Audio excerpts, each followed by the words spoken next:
Hello বন্ধুরা, বাংলা নিউজে আপনাকে স্বাগত। শুরুতে সংবাদের শিরোনাম, পরে বিস্তারিত জানিয়ে দেব আমাদের হাতে থাকা সর্বশেষ গুরুত্বপূর্ণ আপডেট বাংলা সংবাদ। জোটের ভেতরে আসন নিয়ে বিরোধ এখন তুঙ্গে। বেশ কয়েকটি আসনে বিএনপি ও জামায়াত প্রার্থী মুখোমুখি অবস্থানে। শেষ পর্যন্ত কি কেউ কাউকে ছাড় দেবে নাকি জোট ভাঙছে এখনই? গণভোট ও নির্বাচন মিলিয়ে বাজেটে নতুন একটি হিসাব আজ অর্থ বিভাগে পাঠানো হয়েছে। অর্থের উৎস নিয়ে তৈরি হয়েছে প্রশ্ন। গভীর সমুদ্রে নজরদারি বাড়িয়েছে বিদেশি নৌবাহিনী। এটি একটি নিয়মিত মহড়া নাকি বাংলাদেশের নির্বাচনের সাথে এর কোনো সংযোগ আছে? পেন্টাগনের ভাষ্য ও ঢাকার প্রতিক্রিয়ার অপেক্ষায় সবাই। শফিকুর রহমান নিজেকে আহত সৈনিকের দাবি করে কেন ক্ষমা চাওয়ার বা ক্ষমা করে দেওয়ার কথা বললেন? চারদিক থেকে আসা কোন মিসাইল নিয়ে তিনি চিন্তিত? রহস্যটা এখনো কাটেনি। বিডিআর বিদ্রোহের নেপথ্যের কুশলী বদের খুঁজে বের করতে আজ নতুন এক তদন্ত কমিটি গঠন করা হয়েছে। দীর্ঘদিনের ধোঁয়াশা কি এবার কাটবে? জুলাই সনদের ওপর গণভোটে যদি না জয়ী হয় তবে অন্তর্বর্তী সরকারের ভবিষ্যৎ কি? সিসিএএম নাসির উদ্দিনের আজকের বক্তব্য এমন কিছু ইঙ্গিত মিলেছে যা ভাবিয়ে তুলছে রাজনীতিকদের। ভোটের সময় উত্তেজনার আশঙ্কায় সীমান্ত এলাকায় বিশেষ মহড়া শুরু করেছে বিজিবি। দিল্লির আপত্তির মুখেও এই কঠোর অবস্থানের কারণ কি? সংস্কারের বিপক্ষে একটি মহলের না ভোটের প্রচারণার খবর পাওয়া যাচ্ছে। এদের রাজনৈতিক পরিচয় নিয়ে শুরু হয়েছে জল্পনা। চরিত্র হরণ করছেন, তাদের ক্ষমা করে দিলাম, যা বললেন জামায়াতে আমির ডক্টর শফিকুর রহমান বলেছেন, সাম্প্রতিক সময়ে যারা তার বিরুদ্ধে অন্যায়ভাবে চরিত্র হরণ করছেন তিনি তাদের সবাইকে ক্ষমা করে দিয়েছেন। বুধবার সন্ধ্যায় রাজধানীর বনানীর একটি হোটেলে দলের নির্বাচনী ইস্তেহার প্রকাশ অনুষ্ঠানে এই কথা বলা হয়। অনুষ্ঠানে তিনি বলেন, আজকে আমি একজন আহত সৈনিক। গত কয়েক দিন ধরে দেখেছেন আমার ওপর চতুর্দিক থেকে মিসাইল অর্থাৎ ক্ষেপণাস্ত্র হামলা করা হচ্ছে। আমি কোনো অ্যান্টি মিসাইল ব্যবহার করব না, বরং আপনাদের সাক্ষী রেখে যারা সম্পূর্ণ অন্যায়ভাবে আমার চরিত্র হনন করেছেন আমি তাদের সবাইকে ক্ষমা করে দিই।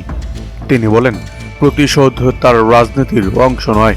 আমি প্রতিশোধের রাজনীতিতে বিশ্বাস করি না। কাউকে ক্ষমা করতে পারলে সমাজের কাছে থেকেও একদিন নিজের ভুলের জন্য ক্ষমা পাওয়ার আশা করা যায় এবং বক্তব্য তুলে ধরা হয়। ডক্টর শফিকুর রহমান বলেন, প্রতিশোধ ও প্রতিহিংসার রাজনীতি সমাজ ও দেশের বড় ক্ষতি করেছে। সে পথ আর অনুসরণ না করার অঙ্গীকারের কথাও জানানো হয়। বক্তব্যে 47, 71 ও 24-এর শহীদদের প্রতি শ্রদ্ধা জানানো হয়। তিনি বলেন, 5 আগস্টের পর একটি পরিচ্ছন্ন ও নৈতিক বাংলাদেশ গড়ার লক্ষ্য নিয়ে দলটি এগোচ্ছে। অতীতের রাজনৈতিক সংস্কৃতি পেছনে ফেলে মেধা, উদ্ভাবন ও আদর্শ নির্ভর নেতৃত্বের মাধ্যমে রাষ্ট্র পরিচালনার কথা উল্লেখ।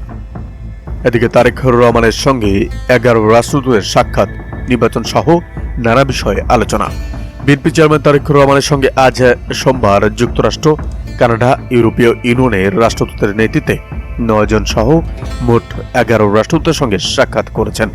বিএনপির পক্ষ থেকে জানানো হয়েছে, সৌহার্দ্যপূর্ণ পরিবেশে 3 ধাপে অনুষ্ঠিত এসব বৈঠক জাতীয় নির্বাচন সহ নানা বিষয় নিয়ে আলোচনা হয়েছে।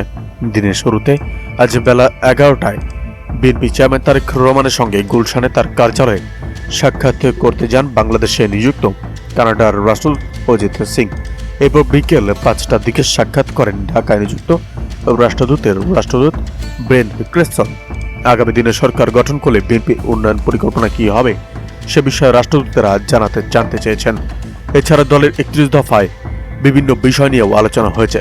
পাশাপাশি কানাডা, যুক্তরাষ্ট্রের সঙ্গে দ্বিপক্ষীয় ও ইইউ এর সঙ্গে বিদ্যমান সম্পর্ক আরও জোরদার করা বিষয়টিও আলোচনায় এসেছে। এদিকে তারেক রহমানের কাছে পেয়ে কান্নায় ভেঙে পড়েন গুমের শিকার সন্তানের মা। গণতান্ত্রিক আন্দোলনের সময় আওয়ামী লীগ সরকারের আমলে গুম, খুন ও নির্যাতনের শিকার ব্যক্তিদের পরিবারের সদস্যদের সঙ্গে মত বিনিময় সভায় অংশ নিয়েছেন বিএনপি চেয়ারম্যান তারেক রহমান। শুরুতেই গুমের শিকার হওয়া সন্তানের মা এসে তার সঙ্গে দেখা করেন। এ সময় তারেক রহমানকে কাছে পেয়ে কান্না শুরু করেন সেই মা। তারেক রহমান তাকে সান্ত্বনা দেওয়ার চেষ্টা করেন। শনিবার দুপুরে এ মত বিনিময় সভাও শুরু হয়। আমরা বিএনপি পরিবার ও ও মায়ের ডাক নামক দুই সংগঠনের যৌথ উদ্যোগে এই আয়োজন করা হয়। অনুষ্ঠানে প্রধান অতিথি হিসাবে উপস্থিত ছিলেন তারেক রহমান। তিনি বলেন, কৌশলের নামে বিএনপির নেতাকর্মীরা কখনো গুপ্ত বা সুপ্ত পরিচয় ধারণ করেনি। ফ্যাসিবাদের বিরুদ্ধে আন্দোলনের পাশাপাশি স্বজনহারা মানুষের পাশে দাঁড়াতে সর্বোচ্চ চেষ্টা করা হয়েছে। ফ্যাসিবাদের বিরুদ্ধে লড়াইয়ের স্বজনহারা পরিবারগুলোর পাশে বিএনপি সবসময় থাকবে। বিগত সরকার শাসনামলে বিএনপি নেতাকর্মীদের বিরুদ্ধে করা সব মামলা ছিল রাজনৈতিক ও উদ্দেশ্য প্রণোদিত, এমন মন্তব্য করেন তারেক রহমান। তিনি বলেন, ফ্যাসিবাদী আমলে বিএনপি নেতাকর্মীদের বিরুদ্ধে দেওয়া প্রতিটি মামলা রাজনৈতিক উদ্দেশ্য করা হয়েছে। যারা বিগত সময়ে নানাভাবে নির্যাতন ও নিপীড়নের শিকার হয়েছেন, তাদের সান্ত্বনা দেওয়ার ভাষা নেই। গুম, খুন ও নানা নির্যাতনের শিকার হয়েও বিএনপি নেতাকর্মীরা রাজপথ ছাড়েননি। এদিকে তারেক রহমানের নির্বাচনী আসন পরিচালনায় উপকমিটি গঠন।